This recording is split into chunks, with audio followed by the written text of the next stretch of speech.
With God's help and through the prayers of the Holy Fathers, Holy Sophia Prayer House presents a video prepared on an Orthodox Christian topic. Thank you for your attention, and we wish you a spiritually beneficial and fruitful viewing. On Patrology and Patristics. From today, we are starting a lecture course on the history of Christian literature via radio broadcast.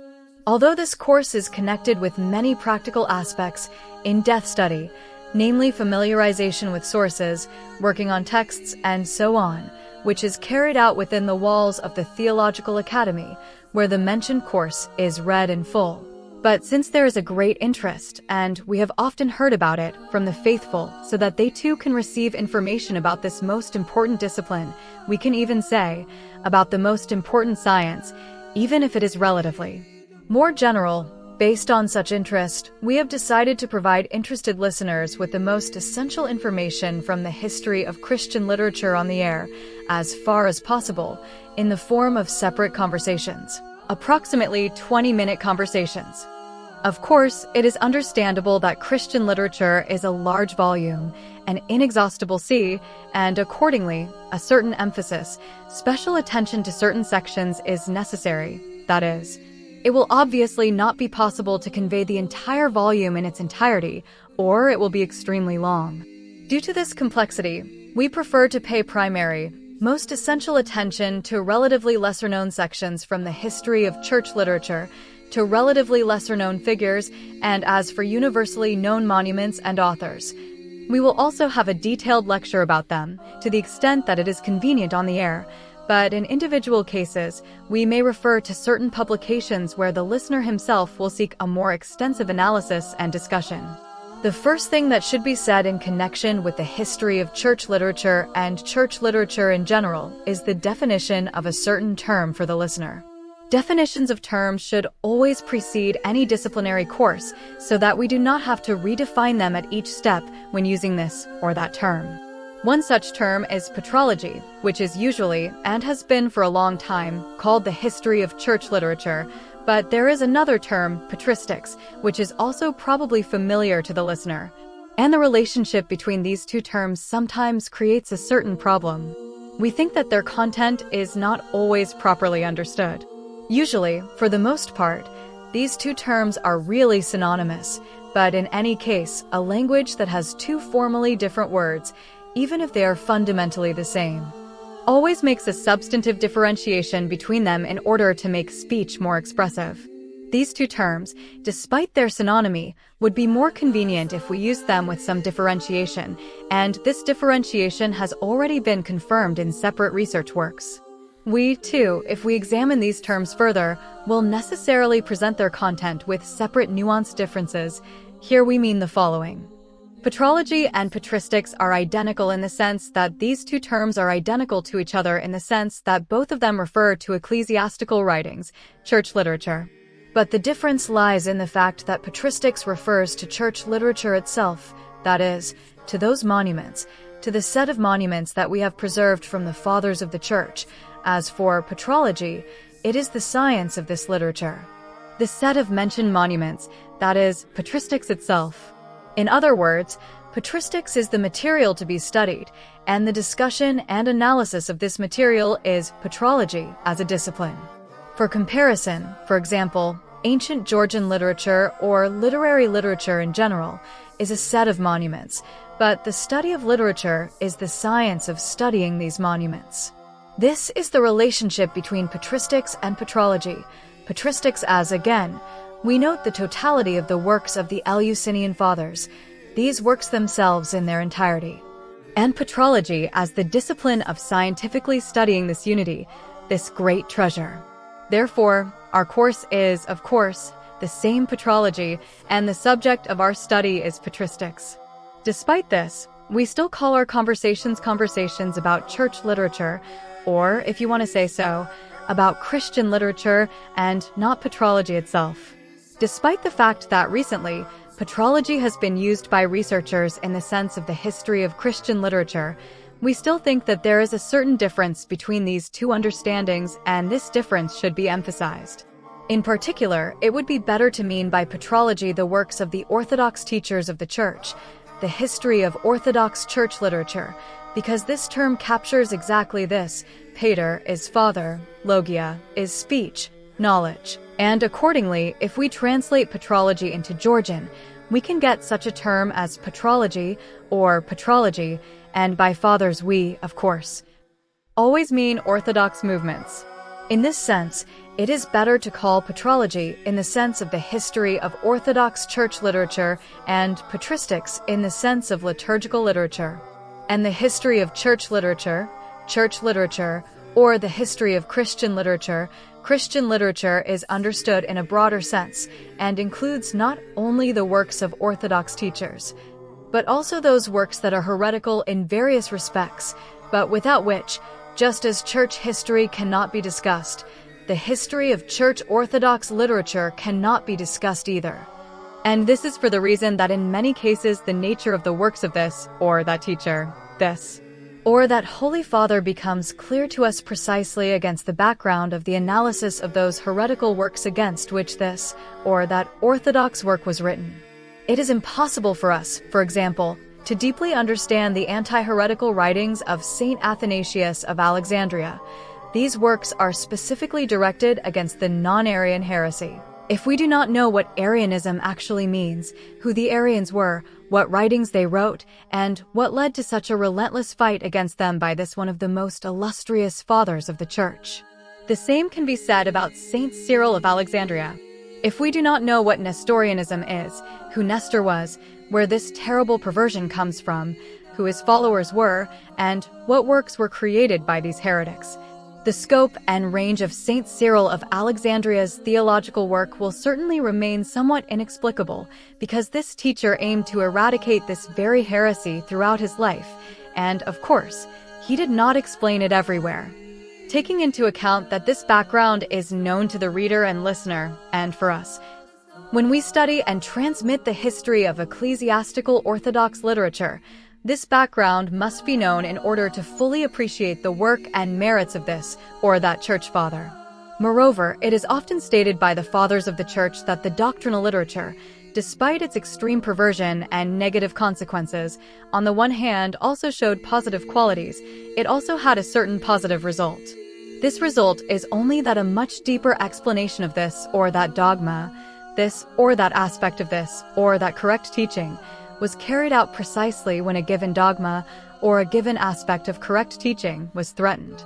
In this way, indirectly, heretical monuments contributed to the presentation of Orthodox teaching in the form of ever more profound explanations. When the Arian heresy cast doubt on the question of the natural divinity of the Son of God, the second hypostasis of the Most Holy Trinity, it was then that the already mentioned Saint Athanasius of Alexandria was obliged to convey the aforementioned dogma, namely the dogma of the natural divinity of the Son of God, in all its depth, so that not a single trace of doubt remained regarding this dogma. That is why it is precisely Athanasius of Alexandria who is credited with the most profound, voluminous, and detailed explanation of one of the most important parts of church dogma, the dogma of the natural divinity of the Son of God. Not because another teacher, another saint could not explain it, but because it was precisely in his time that the necessity for this arose. The historical necessity for this arose precisely in the time of Saint Athanasius of Alexandria. In general, the history of church literature clearly reveals to us the divine providence in this regard. In particular, in that the divine grace and divine spirituality of a particular holy teacher was confirmed precisely by the fact that the elimination of any perversion that arose in a given era was recognized by God as a responsibility and duty to him, and the theological greatness of such a teacher was also manifested precisely then. When Nestorianism arose, it became necessary to analyze and explain in full the dogma of the Mother of God of the Most Holy Mary, on the one hand, and the dogma of the oneness of the incarnate Son of God, on the other. Of course, the fathers of the past also believed in this dogma absolutely the same way, but since there was no need for a more thorough and detailed explanation at that time, there was no need for it because this dogma had not yet been threatened. And the need for it becomes apparent precisely when a threat arises to one or another part of the true doctrine. Therefore, since this necessity arose precisely during the time of Cyril of Alexandria, because Nestor was active and lived precisely then. Accordingly, it was Cyril of Alexandria who was endowed by God with the pastoral responsibility and obligation to explain this dogma in depth and with complete comprehensiveness. The same applies to any other anti-heretical work, to any other anti-heretical worker whom time would have awakened, so to speak, in the arena of spiritual activity, and their theological, moral, virtuous brilliance and greatness would have been revealed in this very spiritual arena. This is what we meant when we said that the emergence of heretical literature really contributed to this, that whatever issue, whatever part of the true doctrine was called into question by this, or that heretic, or this, or that heretical movement, this or that church worker, in accordance with historical and temporal necessity, would explain this part with divine obligation much more deeply than it had been explained before. This resulted in the fact that over the centuries, gradually and to this day, if we imagine it as a whole, collectively, in all its depth, absolutely all parts of the dogmas were explained by the Church Fathers. This is, I would like to note again, a very large volume of literature, great spiritual fullness, and of course, in this case, only dogmatics is not meant in the work of the Church Fathers. This is the crown. This is of primary importance. But next to it there is also another part of church literature, which I will tell you about a little below. But first I want to emphasize once again what we have said, that patrology, Orthodox church literature, first of all necessarily implies dogmatic literature, the dogmatic genre, dogmatics, and this is what all the other genres, all the other parts of Orthodox church literature are valued for. Thus, in patrology, as we have already emphasized, we must necessarily mean the works of the Orthodox Fathers of the Church, the essential part of which is dogmatic. There are monuments of other genres, but all these genres are inseparably connected with that very crown, the most worthy part, the dogmatic part, and this is what values all the rest. It is enlivened by this. It is made alive by this. It becomes grace-filled with literature of any other genre left by the same Holy Fathers, and on this basis a single whole is created, Orthodox Patristics and its study, Orthodox Patrology. But as we have already mentioned, if we have an obligation and necessity, for the above-mentioned reasons, to conduct the course of patrology and, accordingly, the study of patristics necessarily together with the second part, which Orthodox activity opposed and eliminated, then the joint discussion of these two parts, as we have already said, would be more appropriate to call the history of Christian literature, the history of church literature. Because the history of church literature does not only include the works of the Holy Fathers. When St. John of Damascus wrote his famous work, The Source of Knowledge, the title itself shows how superior this work is, of course. In this work, he did not only convey the doctrine of the holy source of knowledge, that is, the holy works containing Orthodox teachings. There is also a separate section dedicated to heresies, as well as a terminological section, but in this case, we focus on the section dedicated to heresies, which he included not because of course darkness had something to do with light. There is obviously no communion in itself, but the discussion of these heresies strengthens the listener, reader, and worker in the true doctrine, and therefore their discussion and study are indispensable, in parallel with the true doctrine. The study of heresy primarily involves warning ourselves, those who study it, and then others, about what errors we should avoid. If we do not know what the error is, we may fall into this error so much that we think we are in the midst of the truth. Therefore, we once again emphasize that inerrancy is the consideration of church literature as a whole, its spirit in the first place.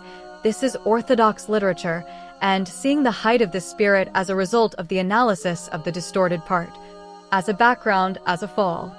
And when we have already made a certain assessment in this regard, we think we should pay attention to two more terms, in addition to patristics and patrology, in addition to church or Christian literature and the history of the same literature, which at first glance are quite common, but access to the correct content is also less common in this case. First of all, this is the term dogma, which we have already mentioned several times, but dogma is not to be discussed separately in this case. Next to dogma, There is also a second term, which is doxa. This second term is less common in such an untranslated form, although it is also found. Both these terms, dogma and doxa, are Greek terms. Their knowledge gives us an absolutely certain and reasonable, or correct, fundamental understanding of what church literature is, what church Orthodox doctrine is, not only literature, but also the doctrine contained in this literature or transmitted orally. Doctrine and literature are not always equal in volume to each other. Literature is always a written transmission of doctrine, as you will understand, but doctrine is a broader concept because it is not always transmitted in writing. But to a large extent, individual teachings of infallible doctrine are transmitted orally. So doctrine contains two parts, oral and written parts. Written transmission is the same literature, but it is inseparable from it. As I have already told you, oral the tradition of transmission, and both are one whole spiritual and infallible doctrine. When we talk about these two terms, I emphasize once again, we are talking first of all with the intention that these terms themselves be interpreted as important terms, but this is not the only subject of our interest in this case. The point is that, I repeat, the correct understanding of these two terms will reveal to us, will form for us the essence of Orthodox doctrine in general, the content of these two terms, the meaning implied in these two terms as a whole. We can directly say, church doctrine, specifically what is meant here. First, let us recall what we said, that both of them are Greek terms. In Greek there is such a verb, dokio, from which these two terms are derived. Dokio in Georgian means, I consider, I think, I choose so I like it, and these two words, terms derived from it, as I have already told you, both are derived from this verb, are somewhat in agreement with each other in terms of content, namely, both of them mean a certain idea, imply an idea. This is their unifying factor, but in addition to this unifying factor, the mentioned terms have a very deep and distinctive meaning that requires special discussion. We will certainly touch on this discussion separately, but this time, since the time for the first conversation has already expired, we will calm you down and, as we have already told you, we will first connect the content of the second discussion and conversation with the clarification of the essence of the two mentioned terms, and then other issues. First, radio talk on Christian literature. Written version of an oral conversation without special processing. See the audio version. https://www.youtube.com/watch?v=v1y&t=1s. Author, Doctor of Philology Edisher Kalids. Brackets, indicate minute intervals.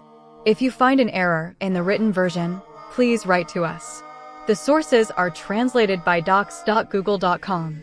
The spelling in the text may not correspond to the original, so please take this into consideration in advance. Respectfully, St. Sophia Chapel. May God bless you. Thank you for your attention. You have watched a video presented by Holy Sophia Prayer House. Please subscribe to the channel so that it may become more successful and its work may serve good and beneficial purposes even more effectively. May God help and bless you.